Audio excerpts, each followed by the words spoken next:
तो कोर्ट में written compromise दिया था जिसमें हस्बैंड ने 3,07,00,000 रुपया टोटल बच्चों के लिए और वाइफ के लिए दिया है। और इस डाइवोर्स में ये भी लिख गया कि जो बच्चे हैं वो फादर की जो रिमेनिंग प्रॉपर्टी है उसके अंदर अपना सारा क्लेम छोड़ रहे हैं, वाइफ भी और बच्चे।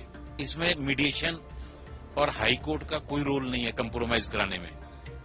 हरियाणा के करनाल से एक ऐसा मामला सामने आया जिसमें 18 साल की लीगल बैटल के बाद 70 साल के व्यक्ति ने डाइवोर्स लिया है और उनकी पत्नी 73 वर्षीय थी। ये आप बिल्कुल सही सुन रहे हैं, पंजाब हरियाणा हाईकोर्ट में मौजूद हूं। जिन्होंने पति पक्ष रखा राजेंद्र गोयल जी हमारे साथ है जो एडवोकेट हैं। सर, ये इसका ग्राउंड क्या था और क्यों ये, क्योंकि इतनी लंबी बैटल चली, 18 साल 11 साल तो हाईकोर्ट में ही निकल गए। इसमें दोनों की शादी 1980 में हुई थी, उससे बच्चे हुए थे, लेकिन 2006 से ये अलग रह रहे थे।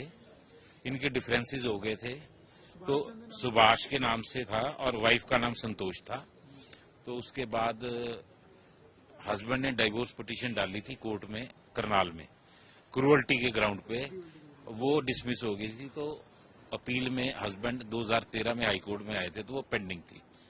तो बच्चों की शादी हो चुकी है और बच्चे मां के साथ ही रहते थे जब से सेपरेशन हुई थी। तो 2013 से अब जो 2024 में रिस्पेक्टेबल्स ऑफ द सोसाइटी, जो उनके आपस में रिश्तेदार जो दोनों के हैं या जानकार मियां बीबी के, उन्होंने मिलजुल के इनका आपस में समझौता करा दिया। तो कोर्ट में रिटन कंप्रोमाइज दिया था जिसमें हस्बैंड ने 3,07,00,000 रुपया टोटल बच्चों के लिए और वाइफ के लिए दिया है। और वो रिटन कंप्रोमाइज कोर्ट ने एक्सेप्ट करके और डाइवोर्स ग्रांट कर दिया है। और इस डाइवोर्स में ये भी लिख गया कि जो बच्चे हैं वो फादर की जो रिमेनिंग प्रॉपर्टी है उसके अंदर अपना सारा क्लेम छोड़ रहे हैं, वाइफ भी और बच्चे भी। नाउ हस्बैंड की जो प्रॉपर्टी है वो ना बीवी को जाएगी ना बच्चों के जाएगी, even after his death. Property वैसे पड़ी कितनी, मतलब वो सारे हस्बैंड के पास जो कुछ भी है that is not disclosed, but what ever the husband has that will not be available for inheritance by the children और द डाइवोर्स वाइफ। डाइवोर्स तो सर पत्नी के साथ हुआ, तो बच्चों के नाम में उन्होंने स्टेटमेंट दी है जो मेजर हैं, and they will remain bound by that. Order के अंदर लिखा है। तो कुछ मंथली भी सर इनको देना पड़ेगा? No, one time 3 crore 7 lakh. ये पेशे से क्या है सर जो Subhash sir? He is basically agriculturist, having considerable agricultural land, and he might be having some business also.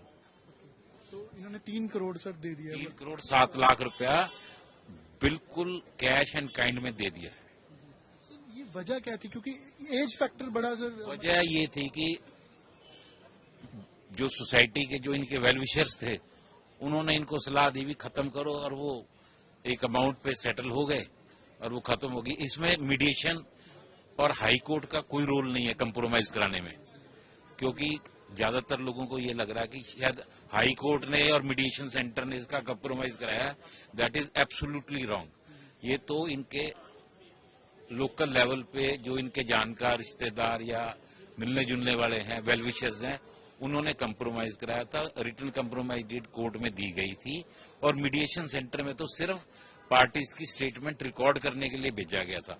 Otherwise the role of court in getting the compromise is not there.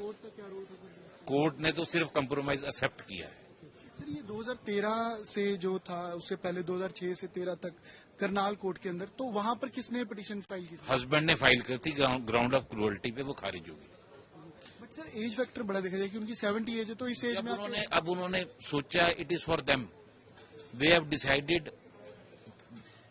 क्योंकि देखो उन्होंने इकट्ठे रहना तो था नहीं, तो इसलिए उन्होंने अपना ये सोचा भाई हस्बैंड की कैपेसिटी थी, उसने बच्चों को रीजनेबल अमाउंट दे दी है, मच मोर देन रीजनेबल। तो अब वो दोनों, अब सबका ये हो गया भी ठीक है अपना जिंदगी। हाईकोर्ट की सर ऑब्जर्वेशन भी थी इसमें कुछ और? नहीं, वो तो ऑर्डर है, उसमें observation anybody can read the order. तो एडवोकेट राजेंद्र गोयल हमारे साथ थे जिन्होंने इस केस में पक्ष रखा है और 70 साल की एज में आकर सुभाष चंद्र ने डाइवोर्स लिया है। कैमरा पर्सन अमन गुप्ता के साथ अमन भारद्वाज।